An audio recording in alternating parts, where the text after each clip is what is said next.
Hello, everyone. Andrew Taylor here. We have a special treat for you today. Cassandra Carter out of Houston, Texas. Yeah, that's correct. And just quick note, this is going to be an amazing training. I talked to Cassandra before she came in, and if there's something that you like, if you can please in the comments put what part of the video it is so people, new agents or people that are watching trainings can reference these in-home tips at a minute and 10 into the video, or phone script tips at 30 minutes in. That's been extremely helpful. People have loved it. And Cassandra, thank you for coming in. Thank you for having me. I'm very excited. Yeah, we're excited to have you. If you can start by just telling us how you found FFL and a little bit about you. Okay, so I found FFL when I was working at a gym, and I was also bartending at the same time. I was working two jobs. And one of my colleagues from the gym, he was doing very well at the gym, and he was leaving the gym. And I said, "What's up? What are you doing?" Because I wanted to get out of that industry anyways, because there was a cap on my income, and I didn't like that. So he showed me Family First Life, he showed me the comp structure, and then I went to a business development meeting shortly after, and I met you. And I don't know if you remember this, but you came up to my colleagues and myself, and you all were speaking about convention, the annual convention. And you looked at me, you go, "Are you going to go?" And I said, "It's history." Now, what was it that you liked about the annual convention? Well, it was not a bunch of people saying, you can do this, you can do this. It was applicable principles that you could take out of a 3-day intensive insurance training and go apply it to your business. That's what I loved about it. Did you think it was like rah-rah type of stuff? No, not at all. Were you expecting that? No, No? no, Good. I wasn't. Yeah, I love that we don't have, it's not, look at my houses, look at my cars, look at this. It's just, hey, here's how you go make money in insurance. Yeah, and everybody's really humble that we work with. I haven't met anybody that has a big ego, because generally they're not around us because they're not successful. Yeah, they don't fit in with us. Exactly. Now, how was the transition from being a physical trainer to selling insurance? Did you just up and quit and start? What did that transition look like? So I trained for 2 months. I personal trained people for 2 months. And then I saw the potential for earnings with Family First Life, and I quit, which I loved personal training, and I still love the fitness and health industry. So it was hard for me to give that up. But seeing how I could still be helpful to people and still kind of guide people through a scenario where they need help in the home. And I'm a people person. I love people. So it was easy. It was an easy transition. And you feel like you figured this thing out? You know what you're doing now? The thing is no, I am a baby in this industry. I've only been doing this for a year, and you've been doing this for 12 years. So I don't even know what I don't even know yet. And the Can you, I want to get into in-home, a little yeah, bit of phone script stuff with you, because I okay. know that you've gotten, from when you first started, you've gotten much better and learned Yes. a lot. Yes, But I of do want to ask course. this. Do you have any tips when it comes to staying healthy as an agent in the field, travel trips, what you do to keep that lifestyle and sell insurance now? Yeah, I think that's really important, and I think a lot of people in our industry don't touch on that because it's centered around like sacrifice. Like I have to sacrifice not eating that burger, and I have to sacrifice an hour of sleep to get up early and go work out.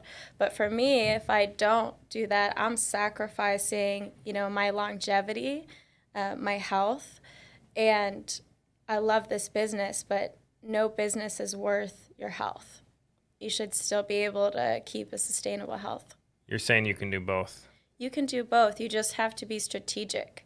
You just have to plan. You have to be intentional about the way that I pack snacks when I'm on the road, cashews and fruit and sometimes vegetables, but mostly just fruit and cashews. Healthy food. Yeah, and I usually have like one big meal in the day, and it's usually in the morning, late morning, or when I get home from all my appointments. But I'm just snacking all the time. So that's what you do. You snack and then have one big meal. Yep. And what's your diet like? I eat everything, so I'm not a vegetarian. A lot of people think that I'm a vegetarian. Maybe it's because I'm little. But I eat everything. Steak, chicken, fish, but mostly vegetables. I do eat a lot of vegetables.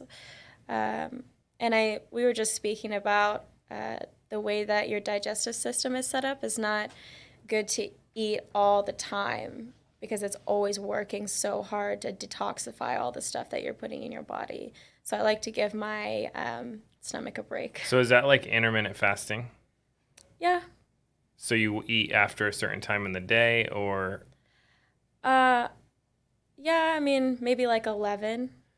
Now, how hard is it? Because I remember being on the road running appointments and then like being late and then, I mean, I wouldn't pack any food, but I'd go, I just have to eat anything because I haven't eaten all day and then go eat something bad. How do you prevent that? Well, like I said in the beginning, you got to plan to have snacks at home just that are easy to grab, like a banana or cashews or whatever you like. And you're taking all this stuff with you? Yeah, I take it in a cooler, and that way I don't have to waste time stopping to get food. And that's true. And also, do you bring a lot of water? A ton of water. And my clients are always giving me stuff. They always give me food and water. So you work out every day before you go run appointments? No, it's more like 3 times a week right now. Okay, so you work out 3 times a week, Yeah. but even if you sacrifice that sleep, you still do it. Do you feel like you perform better? Yeah, so when I first started the business, I let my fitness go, and I literally got weaker. Like I felt weaker.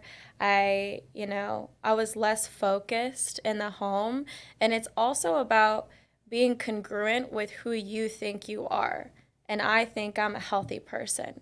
So I wasn't living my life parallel to that idea that I'm healthy. So also it kind of messes with your psyche when you're in sales. Like, oh, I'm not doing this. Maybe I'm not doing this right either. And it's kind of like a domino effect. Yeah, you have a loss before the day starts. Exactly. Now, how important is it though? Because I've seen people go, you know what? I do want to get healthy and I do want to be more fit. But then they do it in the middle of the day when they could be making money. How important is it to do it not during productive business hours? Well, you want to pay your employees or what? Yeah, but I'm just saying, like, that's a huge point, you know? Well, it's their priorities. Like, do you want to do the business or not? Yeah. So would you recommend, for you, this works the best, getting up earlier so it doesn't cut into time that you can be calling, helping families, seeing people? Exactly. Yeah, I get up at like 5 or 6. So you get up at 5 or 6, get that out of the way, and then...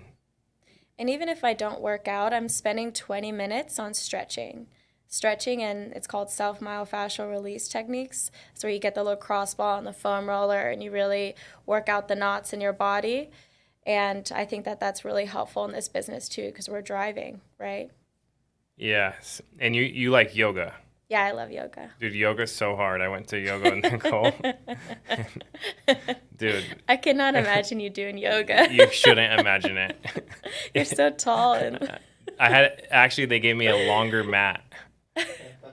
But, dude, that is hard. Mine's shorter, Matt. Yeah. They actually had to bring me a little stool for my feet. Yeah, right now. That's funny. It's under there. All right, let's get into business now. Okay. So these are health tips before going out, seeing people, which I love doing because have you ever read the book, what is it? The Napoleon Hill book, famous. I know which one you're talking about. It's like $1 million something. I Can't remember. Yeah, shoot. It's not Master Key to Riches, but it's another one. But he talks about being rich, but he gives all these bullet points of money's not the first point of being rich. It's being rich in family, Yeah. being rich in health, and then I think being rich financially. Yeah. Yeah. I was speaking to my mom about that, and my mom's from Panama, and she goes, look, it's going to be really inconvenient for me, but I think I'm going to have to start visiting you more so I can take care of you. Yeah. Because she wants to make sure I'm eating healthy and taking care of Think and myself. Go Rich. Think and Grow Rich, yeah. How could I not think of that? Yeah. So Think and Grow Rich, that's it. There's like 12 principles. Drew, can you Google those real quick? The 12 things that would make you rich in order of importance. I want to see if you can find those. All right. Positive mental attitude. That's number 1. Yeah. Okay. Sound physical health. Number 2. Harmony in human relationship. Freedom from fear. The hope of achievement. The capacity of faith. A willingness to share one's blessings. Labor of love. I think I'm reading these right. Yeah. This is a labor of love, this Yeah. business.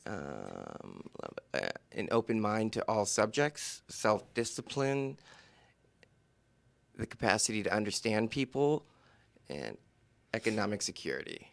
And economic security is It's last. Yeah. That's what I'm saying. But if you do all those things, economic security is through the roof anyways. Yeah, You know? of course. It's cool though. All right, so let's get into helping people. What was it like when you first went and helped a family? Were you nervous? Were you good? I was not nervous, only because I didn't know anything. So I just kind of went in there as a single guy who was trying to leave some money behind for his daughters.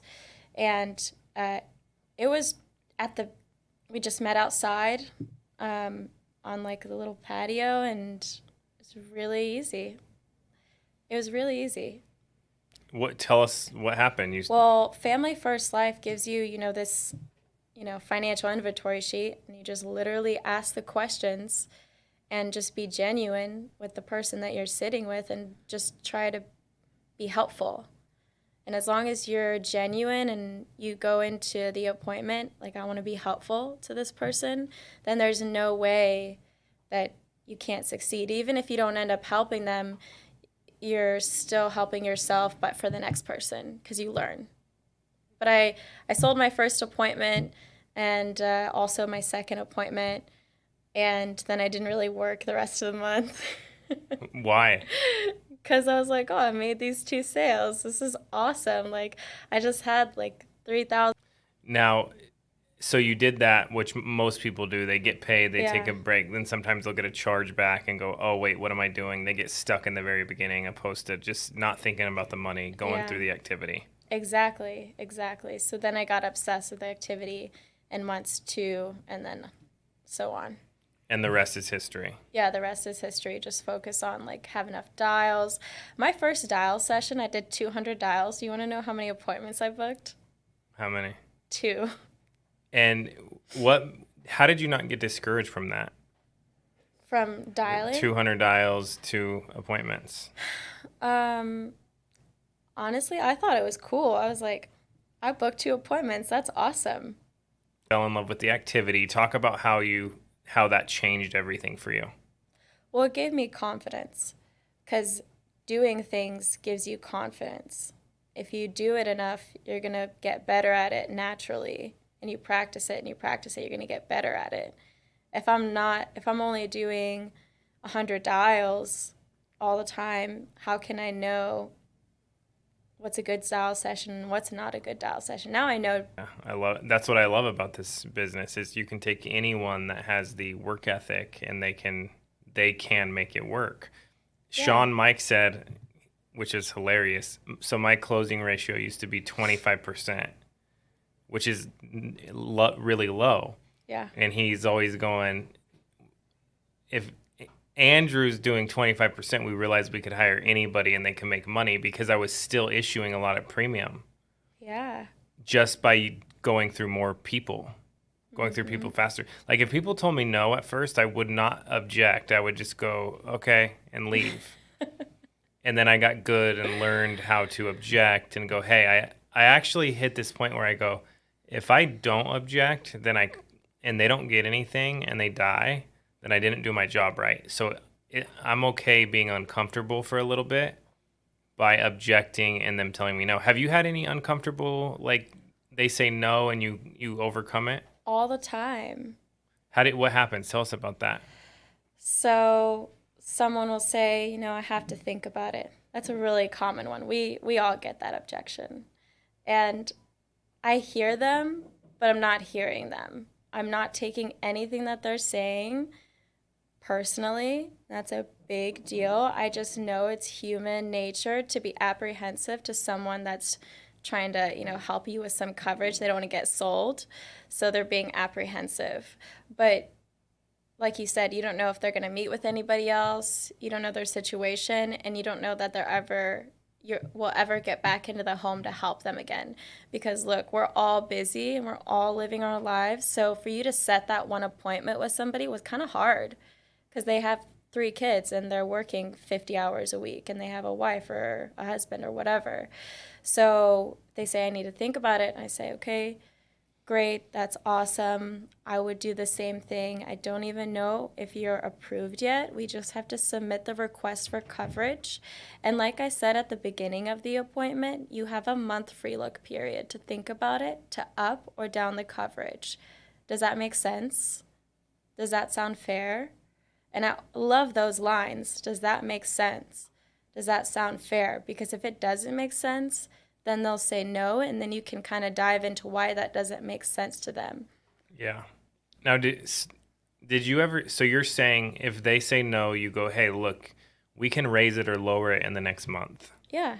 So let's get something in place in case you walk out the door and something happens. Exactly. And you can sleep good at night knowing that if you don't wake up tomorrow for whatever weird reason, that there's at least something in place. Mm-hmm. And do they ever go, hey, I still don't want to do it, and what do you say? Well, really, I've established why they wanted to do it in the first place at the beginning of the appointment. So for me, my success in the home is because I've set up a structure at the beginning of the appointment of exactly how the appointment is going to go. And if they don't agree with exactly how the appointment is going to go, then I don't even do the appointment. I just leave if they're not serious. Yeah. Okay. So we're going to dive into all that. I do want to hit one other thing, though. Yeah. And I want to hear everything you have to say about in-home, because this is good. Okay. But when you're doing that, I used to say, if they gave me an objection, there's a 30-day free look period where you can cancel. And guess what started happening? Yeah, people started canceling. So I changed it to there's a 30-day free look period where you can raise or lower the coverage to make sure it's exactly what you want. Yeah. But you'd be crazy if you ever canceled it, because you're only getting older, insurance isn't getting cheaper, and you get all your money back. It's a no-brainer. Mm-hmm. And when I did that with confidence, I got less cancellations. So I just want to throw that out there, because that was like a huge thing for me. Like that almost put me out of business earlier. Oh, that ain't good. All right. We were still on a conference call. All right, let's get into your in-home tips, just everything you've learned. Okay, well, I still set all my own appointments, and I know a lot of people like that I'm with them from the whole entire process, because sometimes they say, oh, will you be coming to see me? And I said, absolutely, I'm going to be there.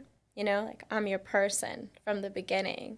I don't think that I'm busy enough yet to have a dialer, but when I do get to that point, I'll cross that road. So kind of being stern, because I'm a very sweet person, so I have to be a little bit more stern with people and direct, because when you're too nice, they don't take you seriously.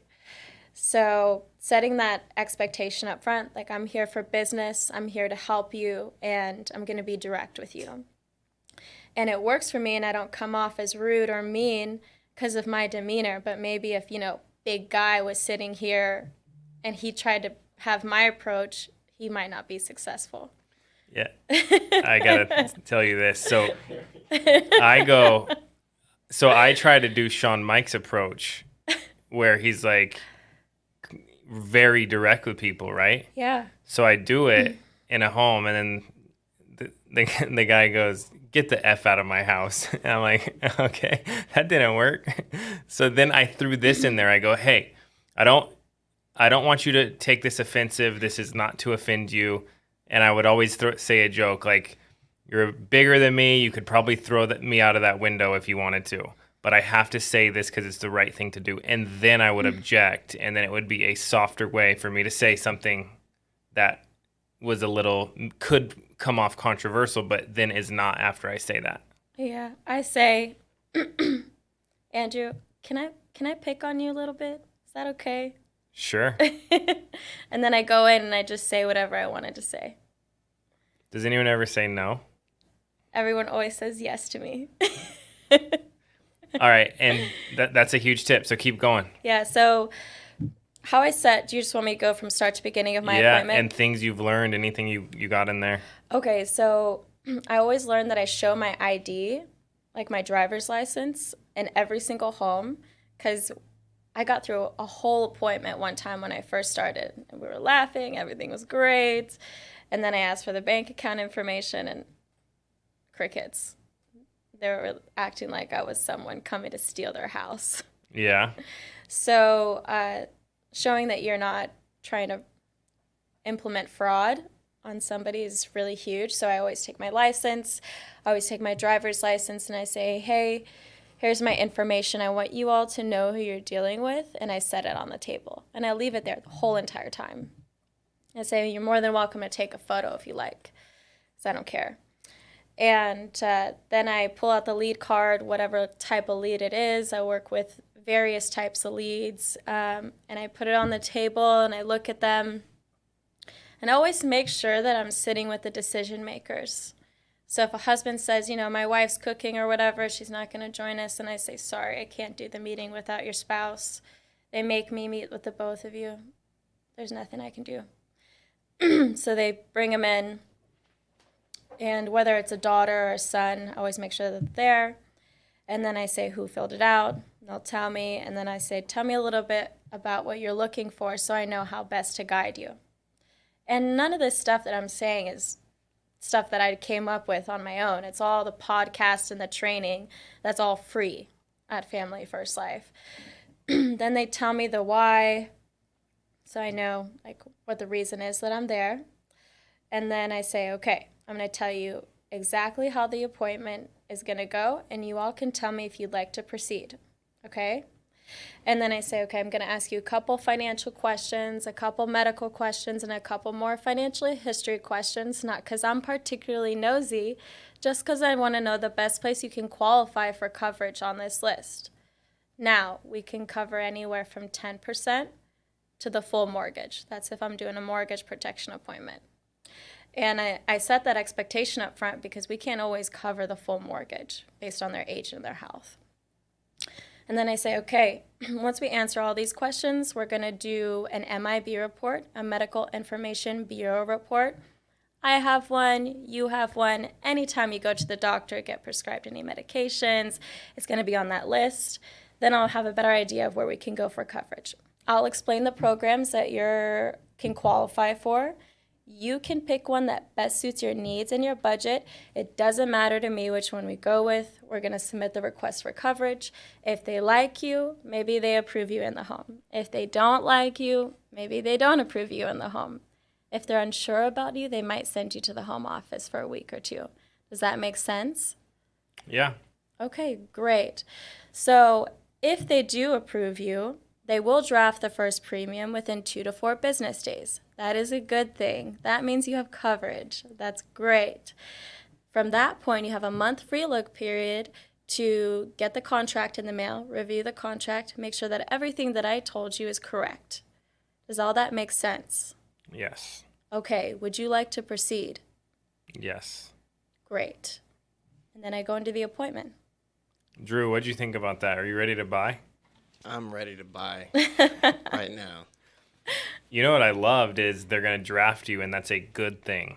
I've never heard anyone do that, but that's genius. Yeah, Where'd you learn that? I don't know. Because usually people say they're going to draft you and act like it's a bad thing. No, I'm like, that's good.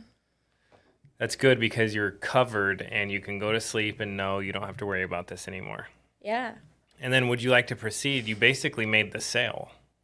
Yeah, I'm doing trial closes, and I'm always shaking my head yes, and they're shaking their head yes.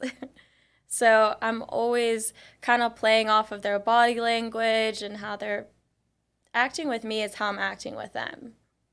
If they're here, I'm here. If they're back here with their arms crossed, I'm back here with my arms crossed.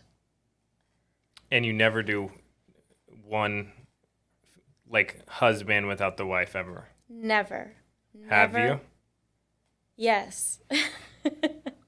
These guys, they act all tough, and they're like, I'm the decision maker.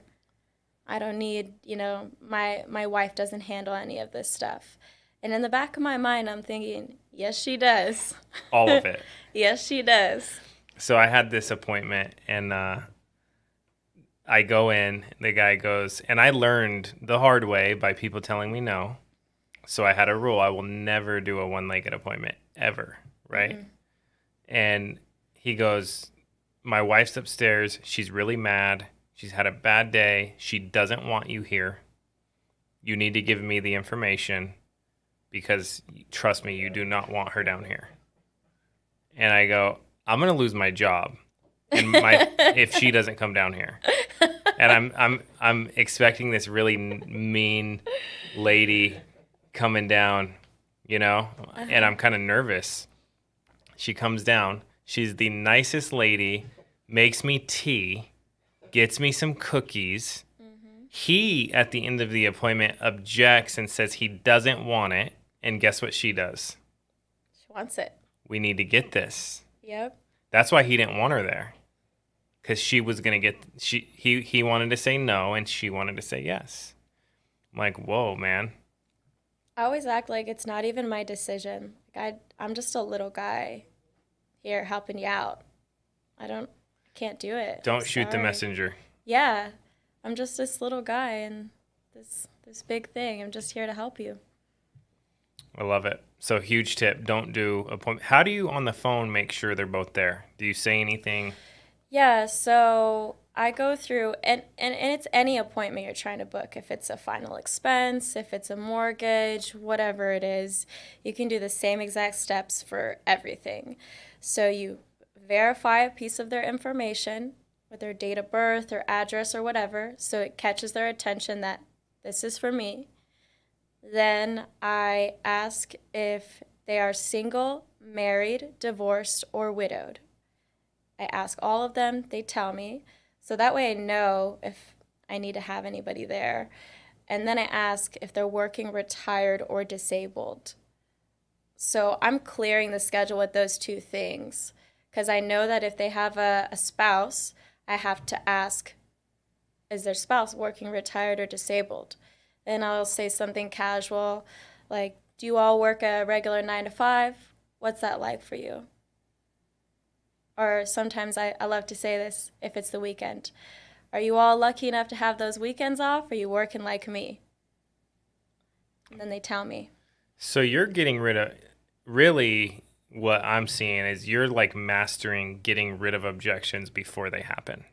Yes, because once they happen, you're kind of screwed, kind of in a rut, and it's kind of hard to talk your way out of it. Yeah, but everything you've told me so far is you're addressing something that could come up later so it doesn't come up later. Exactly.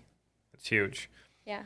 So what do you do next in the in-home after you get to... So after I, lay out the whole entire appointment, I'll bring up the financial inventory, and Linda Limpasso on YouTube has a great one.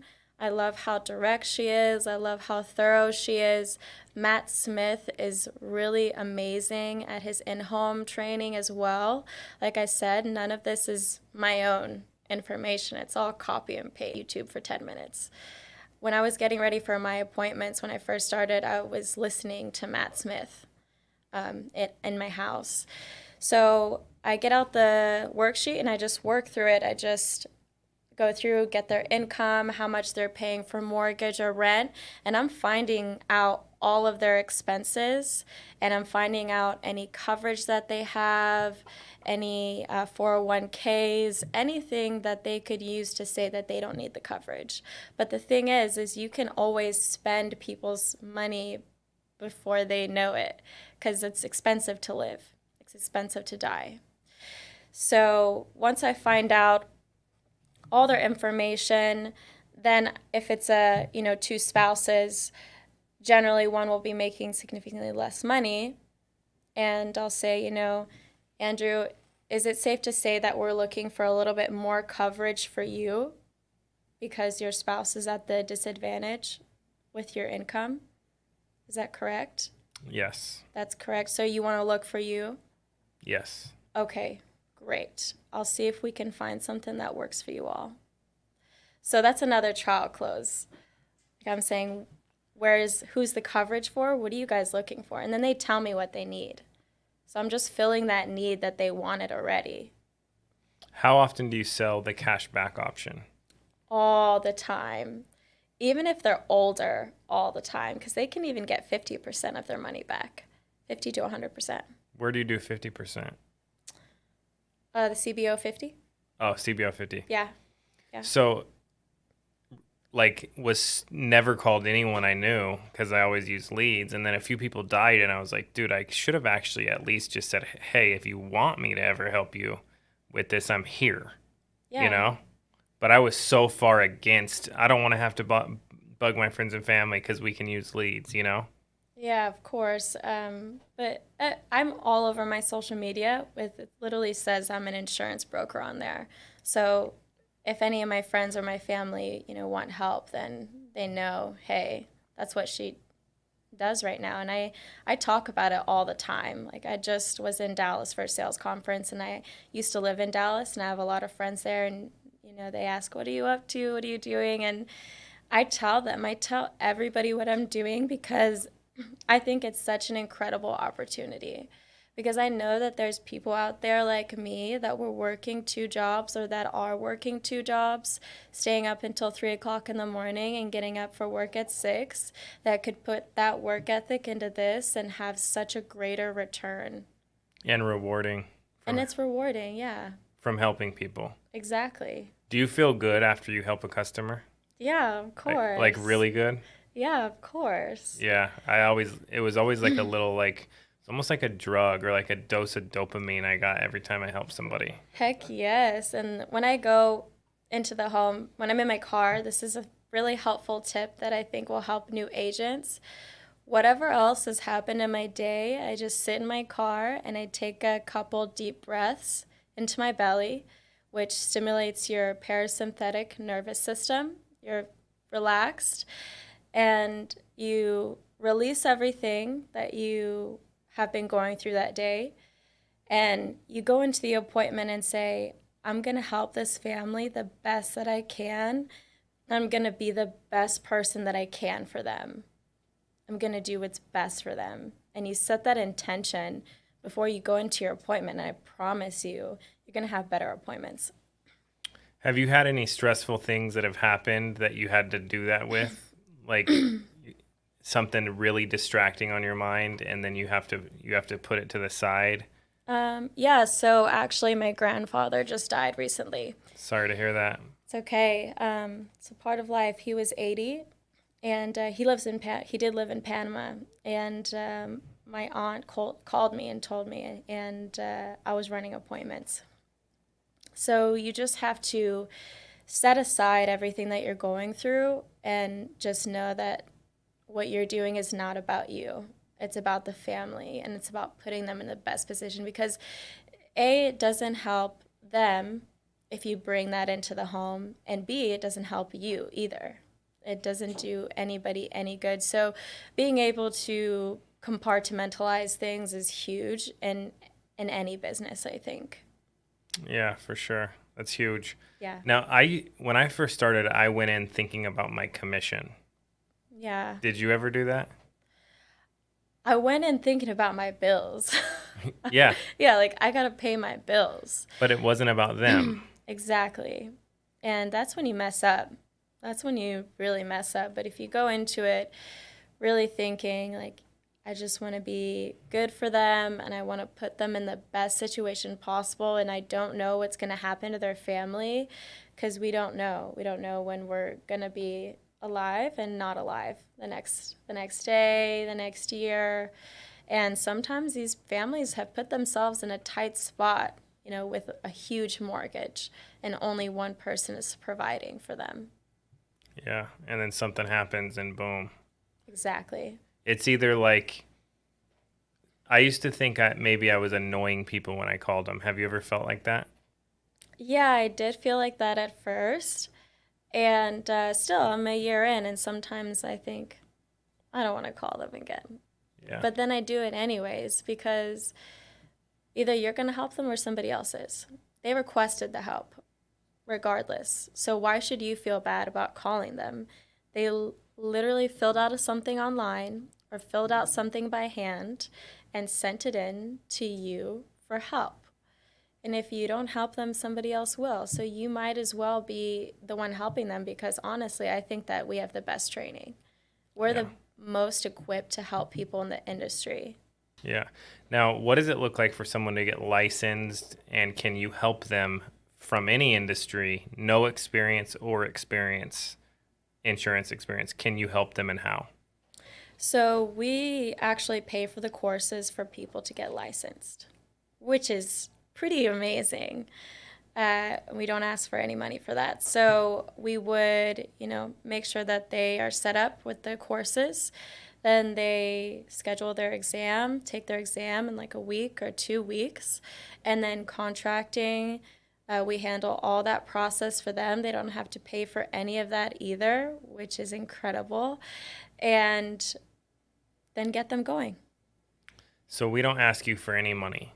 No, and actually when I hire people, they're kind of skeptical. They say, so I don't need to pay for the conference that's coming up. I don't need to pay for this. And I say, no, it's free. It's all free. You can call me for free. You can talk to me for free because if you're willing to work hard and push yourself, I'll answer the phone. I don't care what time it is. If you need me, I'm there. Yeah. We get paid by helping other people get paid. Yeah. And no other reason. That's something that's pretty powerful about the company. Yeah, I've never seen a company like this before. Yeah. That was not selfish. Because the corporation that I was working for before this, a gym, is a high-end gym, they were taking over 50% of my commission. And I was all commission. How many customers did you have? I think I had, at my peak, maybe like 10 to 13 clients on my books.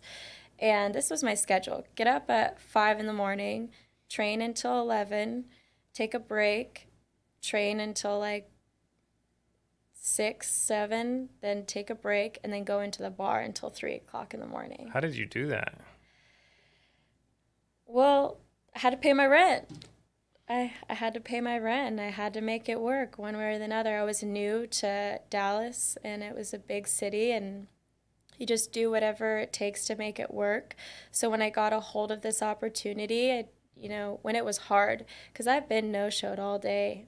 I've been driving around for 14 hours, not being able to sit with anybody or help anyone.